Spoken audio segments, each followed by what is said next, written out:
In this session of the Purple Coffee Podcast, I speak to Linsi Brownson about taking a step back and looking at your bigger picture.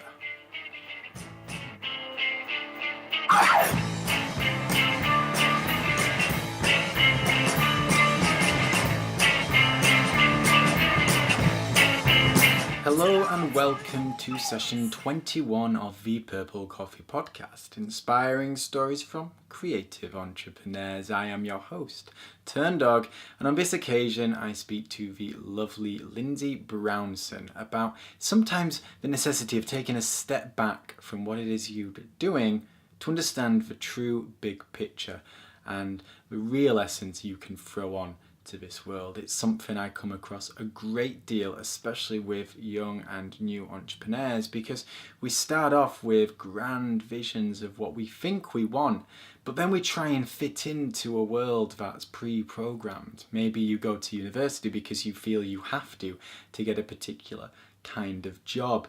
Maybe you dress a certain way because you think that's how people will take you seriously.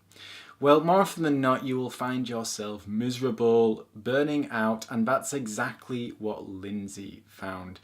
She was working on projects and with clients that weren't quite aligned with her vision. She was doing it in a way that didn't quite hit those true spots she wanted to, and as she looked back on her life, she realised she'd gathered 3 university degrees from 3 separate universities because she felt she had to fit into a particular world in order to be taken seriously. Well, once she took a step back and was able to ask herself some very big, important questions, she was able to understand the true essence of what she can offer that no one else can. And that's exactly what we're going to talk about in our lovely little interview very, very soon.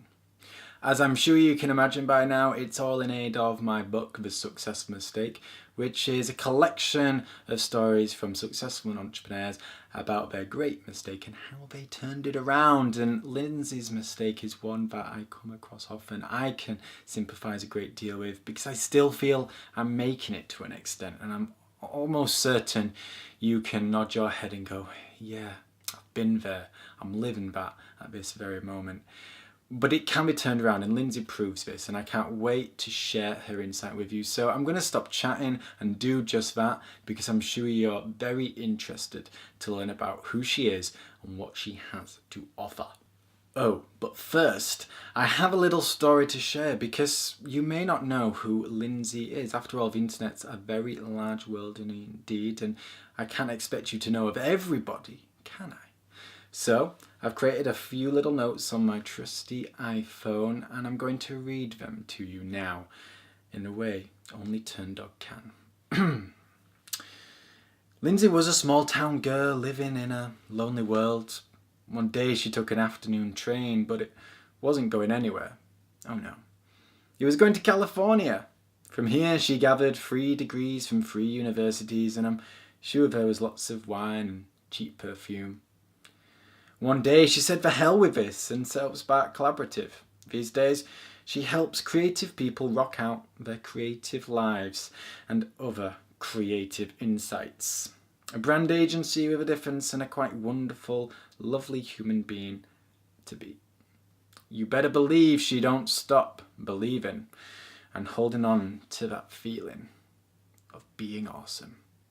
Ladies and gentlemen, let me introduce you to Linsi. Okay, ladies and gentlemen, thank you so much for joining me. I am delighted to be joined by Linsi Brownson, who is the head honcho behind Spark Collaborative. And it's basically a branding agency that helps small businesses rock it out. And I encourage you to head on over to Linsi's website. It's sparkcollaborative.com. It's one of the quirkiest and quaintest little headers I've seen on a website or a blog before. I'm a big fan, and just the entire site, to be honest. It's all very cool, loving the colours, loving the font. So be sure to check that out. I'll be putting all the links to Linsi. But before that, we do have a little interview. So Linsi, first of all, thank you so much for joining me. Thank you, Matt. I'm honored to be here. Oh, the honour is all mine. Well, I'm going to be talking to Linsi about her great mistake and how she turned it around, and as you regular listeners will know it's in aid of the book The Success Mistake. But before we get to the juicy insight, I'm just going to pass it over to you, Lindsay, to tell us a little bit more about yourself and what it is that you do in your daily day. Yes, absolutely. All right. So I live in California, Southern California, and I'm a transplant from the Midwest, from Minnesota. I came out here when I was a wee 19-year-old. So I've been here a while, and I've been on my own for a long time, which I think is a relevant point of my story, because this journey that I've been on and finding my career path and just my life path, it started pretty young. So I love small animals. I've got two small dogs, and I get really excited and overly excited, I would say, over pictures of hedgehogs and cute little things on the internet. And my equal love is for small businesses. So I started this company. It's called Spark Collaborative, as Matt said. We are a branding agency. We help small businesses and entrepreneurs define their identity and then shine online.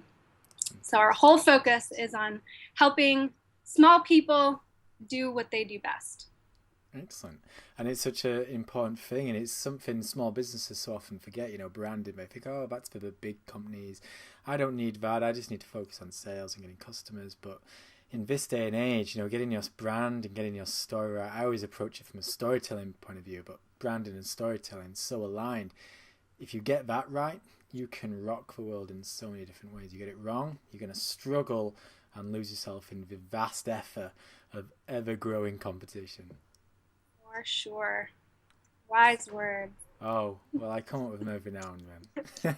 Well, it must have been what a crazy sort of transformation too, because coming from the Midwest to California, it must be rather a different lifestyle. I know a little bit of a Midwest. I've worked in Cincinnati a great deal, so it's Midwest-ish, although not quite as west as Minnesota. But yeah, I know that side of the world compared to the West Coast and the East Coast, it is very different. So I'm sure you've got a fantastic insight. It sounds like it's going to be all about the journey of moving over. So I'm just going to pass it over to you. Please share that story with us, how it went down and the journey it's taken you on since. And we'll take it from there, I guess. Okay. You mean my moving journey or my big mistake? Your big mistake, please. Yeah. Okay. Hit us Yeah. with it. All right. So when you're on my site, you'll see that I actually talk a lot about the mistakes that I've made. So this certainly isn't the only one. But I think this nicely illustrates the point that I want to make. So when I was newly graduated from my third college, I started an interior design company. And with that company, I did literally everything by the book. So I bought tons of books. I studied them like any good student would. I wrote a 40-page business plan. I had a very structured daily schedule. And I made myself go to at least 3 networking events every week. And I did all of this because that's how you build a successful business, right? It didn't work for me at all. So what happened was that I ended up getting roped into volunteering a ton of time for kind of bogus opportunities and some organizations that I decided I didn't really align very well with. So I spent a lot of time in that realm. I had a few really painful client experiences, and I ended up making almost no money. And after several months, after about 9 months of being into this, I was really burnt out. And I knew that I loved design, but I was feeling like I had just wasted so much money and time and going to college for this. And then, all this time that I put into building this business that I really ended up resenting and kind of hating. So the way I turned it around, what I did is I did this exercise where I sat myself down and was almost in like a meditative state. And I asked myself the question, what do I really want? And I sat there quietly, and then I asked myself a series of other questions like, why did I choose this path that I'm on? Why do I believe that interior design or what I do in general with my career is important? And what do I need in order to get to the next level, in order to do the things that I want to do? So those answers help me identify what my core values are and really define my own set of rules for how I'd be successful. When I set that business up, I was completely going by somebody else's set of rules, what I thought you were supposed to do, and that didn't work at all. So when I had these core values and my own set of rules, I was able to look at the business and say, okay, here's where I need to go next. So out of that experience, I learned kind of two major lessons. And the first one is that it's absolutely essential for small business owners to be in touch with their identity and with what those core values are. And that lays the foundation for everything that you do. That's every decision that you make, every product that you sell, the clients that you work with, and the branding that you have, the way that you go to market. Those are all based on what you truly believe in your business.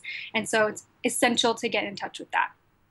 And the second lesson was that it really broke for me the belief that I had to do this by a traditional set of rules. I felt like business was this big, scary thing that I had never done before, and therefore someone else must know how to do it better than I would. And I saw firsthand that doing things by the book is not a guarantee for creating success. And I was able to pivot my business and my career to go in a direction that made a lot more sense for me. Brilliant. I couldn't agree more with everything you're saying there, especially regarding, building yourself a vision and these core values and living to it, as if it is your daily bread. And I suppose these days, being a brand agency and working with smaller businesses especially, this is advice that you can give to your clients because you know firsthand how vital it is to stick to these core values at all times.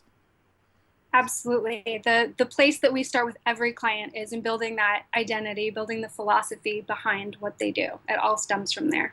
Absolutely. I mean, it's exactly the same approach I take when it comes to storytelling. It's all about how you approach that big picture. And, when you get those different decisions along the road, if you're sticking and it's going to help you get to that big promised land, go forward, it's all going to be good. But if it's going to take you into a different direction, that's when you need to take a step back and say, maybe this isn't the right thing for me at this moment in time. Yep.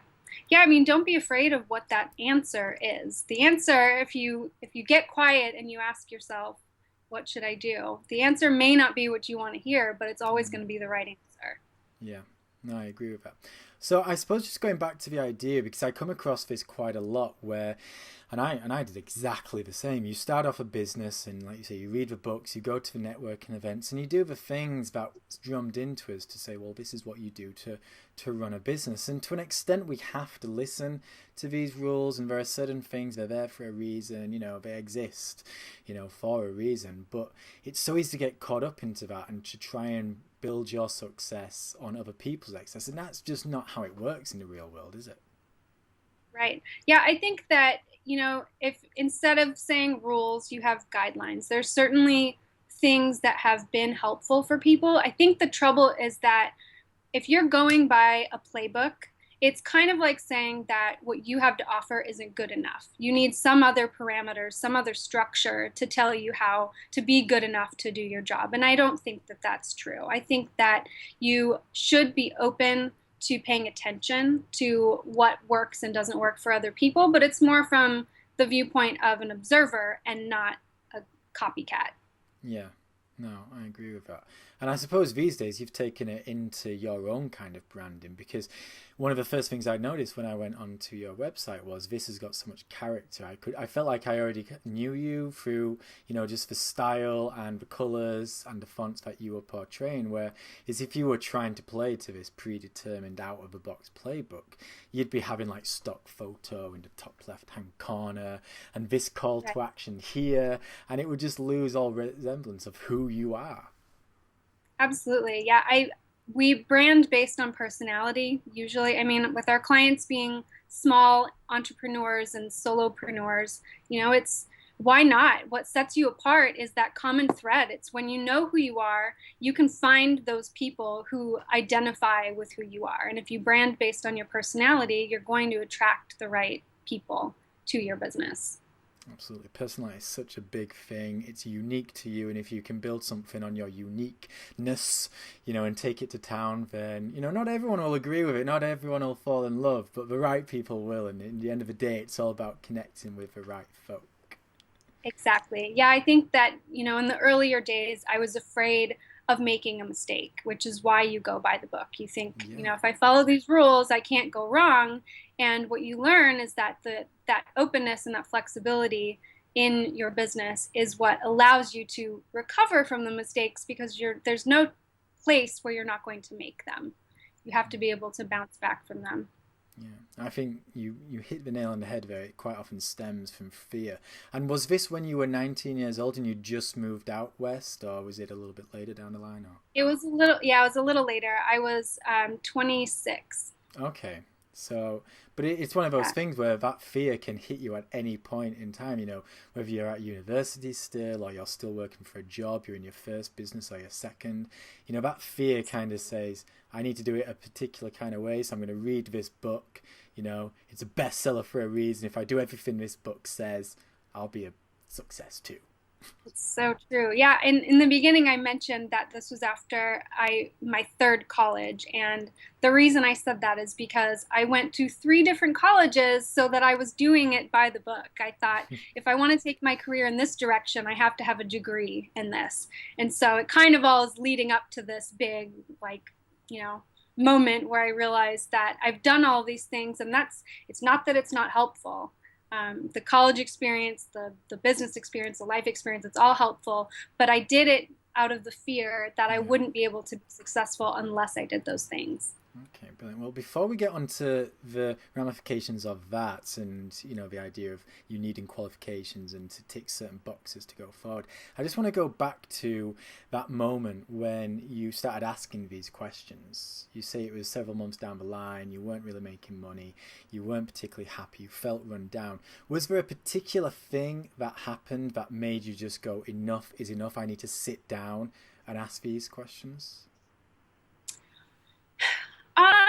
I there was a particular bad client experience, and like I said, I had several that led up to this, but there was a client experience where it was sort of a breaking point, and I thought, if this is how it is to work with people, then I don't want to do this. I can't do this anymore. And I sort of looked around me and thought, other people enjoy this. Other people are doing this. So I know that the answer's out there. I just need to figure out how to find it for myself. And we've already talked about fear, but that in itself is a really brave thing to do because if you're not enjoying something and the money's running dry, to take a step back and say, I'm not going to work today or I'm not going to work this week and I'm just going to focus on the bigger picture and figuring out what and why I'm going to do. That's a pretty brave thing to do that I think a lot of people struggle with because we just have it drilled into us when times are tough, keep on digging, keep on hustling because that's how you get yourself out of it. But sometimes taking a step back is the way forward. Yeah, I'm a big believer in space. I think that we have to give ourselves the space to pay attention to how we feel. Another part of this is that I was a crazy workaholic back then, and even beyond this point, beyond this mistake. Just working 12-hour days or 16-hour days, and just being so exhausted and feeling like if I don't do this, the world is going to end. My business is going to fail. Everybody's going to be mad at me. And I just had so much built up around this, and having that space to just step back and be like, okay, everything does keep moving in some direction or another if I give myself the space. But now I'm better equipped to go forward in the direction that I need to. I think that's so essential. And I think that's something that should be a regular part of an entrepreneur's life. Mm, no, I agree with that completely. And I just know that there's going to be people watching and listening to this right now and thinking, oh man, I'm in that position right now. I know I'm doing something that I do love, but I'm not doing it in a way that I love. It's kind of there, I see it, but it's just not clicking together. So can you just talk us through the process? You talked about asking yourself certain questions, like was it a case of writing things down? What was the actual process you took? Did you, go for a walk? Can you give us a bit more of an insight?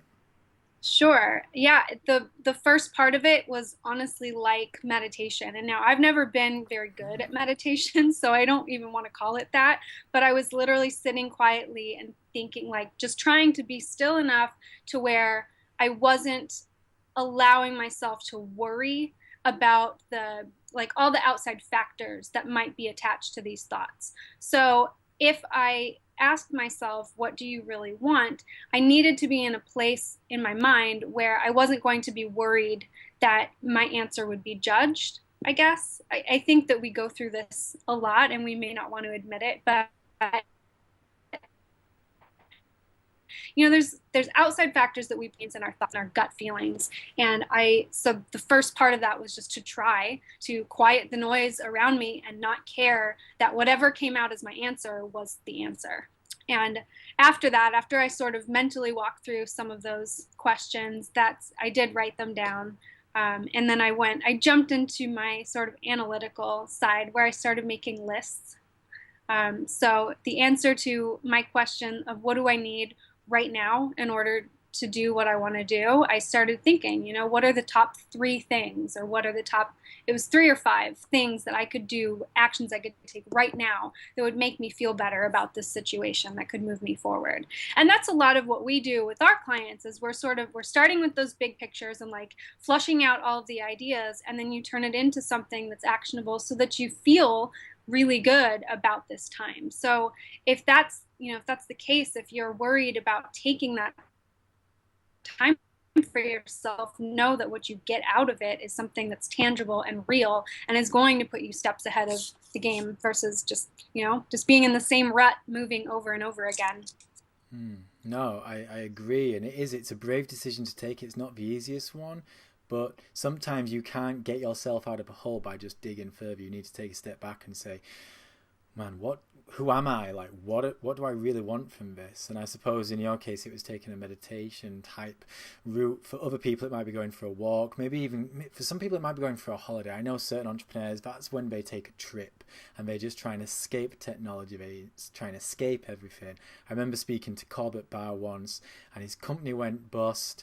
And rather than doing the thing that I suppose makes the most rational sense and get a job or keep, going at it, him and his wife took a 6-week trip to Mexico, which is completely irrational. That is not how we do things, but that's what he needed to do. He needed to go and find himself, discover what he was all about, and by doing so, he was opened up into this entire new world, which led him to, what he does now. And I suppose you taking this route led you to the brand agency in that sort of time. Ultimately, yes. Yeah, I think if you can change your scenery even just by taking a walk, I think that's the fastest way to get out of, the rut that you're in, out of the space that you're in. I'm a pretty quiet, I wouldn't say Zen, but I'm a pretty quiet, self-aware person. So for me, the sitting quietly worked. But yeah, a lot of people, I think it would be good to get your body moving and go get something else. Sounds good to me. I always like a walk in times of doubt. It's just a shame the weather's always as grim as in England. It makes walking a little bit more depressing. I think I'd like to walk around California a great deal more. Yeah. California holiday next time. Oh, I'm done. Book me that flight. I'm there. I am there. So if we fast forward to now, you've learnt all these lessons from it. And I suppose the big thing is, you got the qualifications. You went to 3 universities, you followed the books, you read the books, you did all this because you felt you had to do it. Well, these days, you're building your business and there's always going to be new opportunities that come your way. You're always going to have to repivot because that's what business people do. Things come along in which make us have to change course, be it client-based or hiring folk. So what's your philosophy now? You've looked at it where you felt like you had to play by the rules. What are your outlook on the rules in this day and age?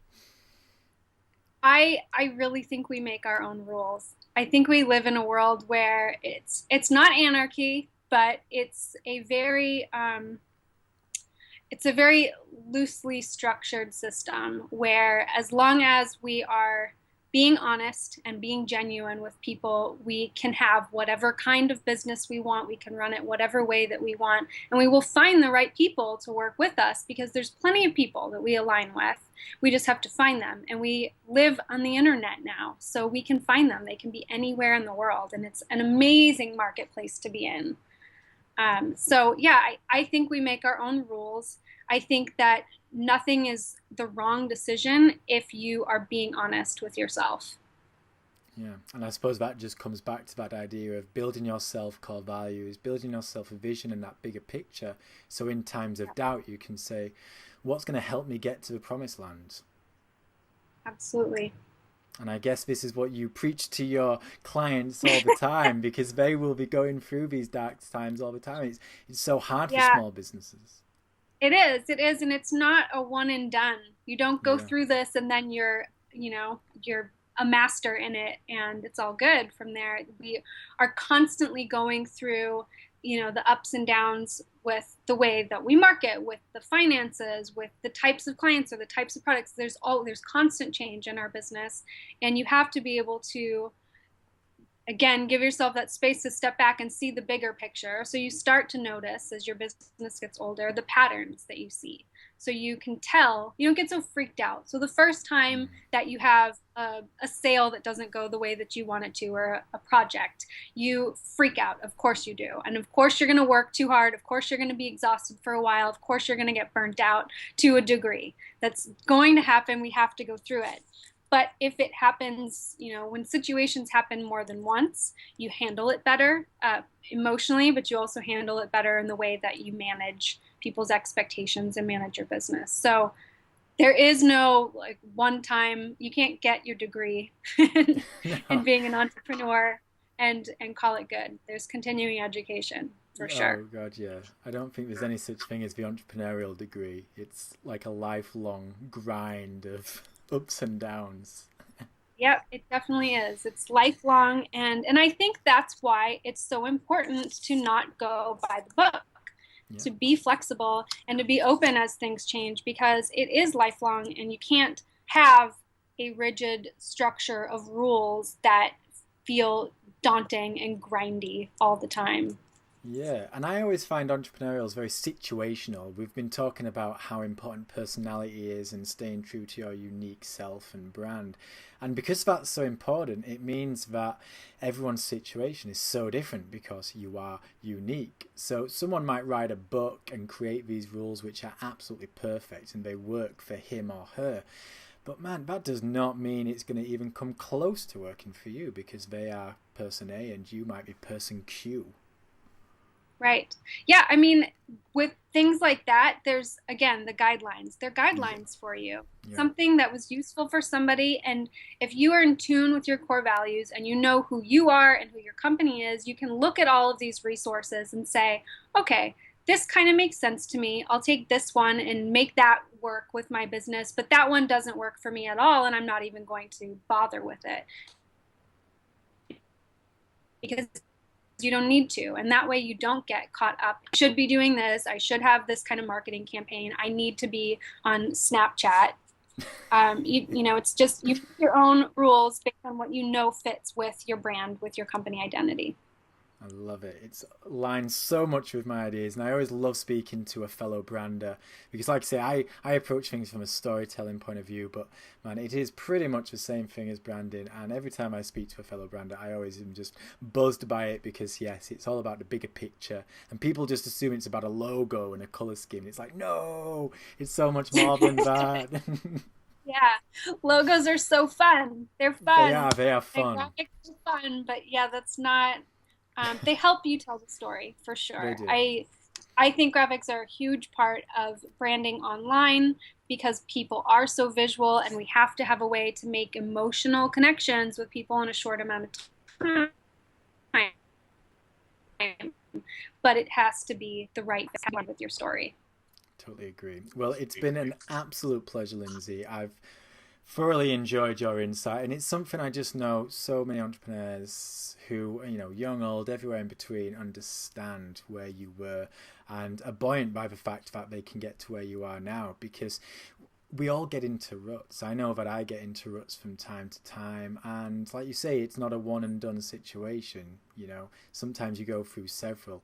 And it's fantastic to hear that you noticed it and you took the brave decision to give yourself space and do what you needed to do to focus on the big picture, which ultimately led you down the path to where you are today. So that is what the successful mistake is all about in my book. So it's been an absolute pleasure hearing your story. Yay. Thank you. No, thank you. And indeed, thank you, listener and viewer, for listening and viewing. So, yeah, from me and Lindsay, cheers. Thank you so much. And there you have it, another session of the Purple Coffee Podcast at an end. A big thank you to yourself for watching/listening, and a huge thank you to Linsi for offering her juicy insight. And my oh my, isn't it one you can sympathise with? Oh, I'm sure you're nodding your head right now because I know that I can. Like I said in the beginning, we set off on this journey of creating our own business with grand visions of what we want, but we get tainted by the rules and the guidelines set before us. Maybe we've read a few books, maybe we've listened to other people, we've seen what works for others, and we assume it will work for us too. But until you take a step back, understand your true purpose, what you want to do in this world, and what your version of success is, it's so difficult to make anything of it. Instead, you will just run around in circles, burn yourself out, and be quite miserable at something that you set up. Now, I don't know about you, but I set up my business and started working for myself to be happy, to have freedom, not to feel like I'm at a job, just one without a regular paycheck. But as Linsi showed, you can turn this around. She did something really brave, in my opinion. She took a step back when things were busy, and it's programmed into us when things are going hard, we just hustle forward, we work even harder, but this isn't always the best way to go.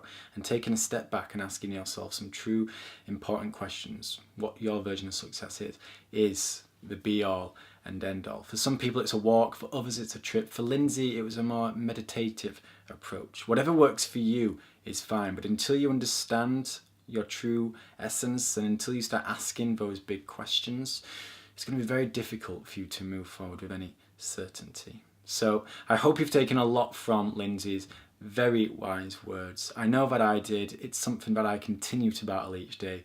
So trust me as you watch or listen to this, you are not alone.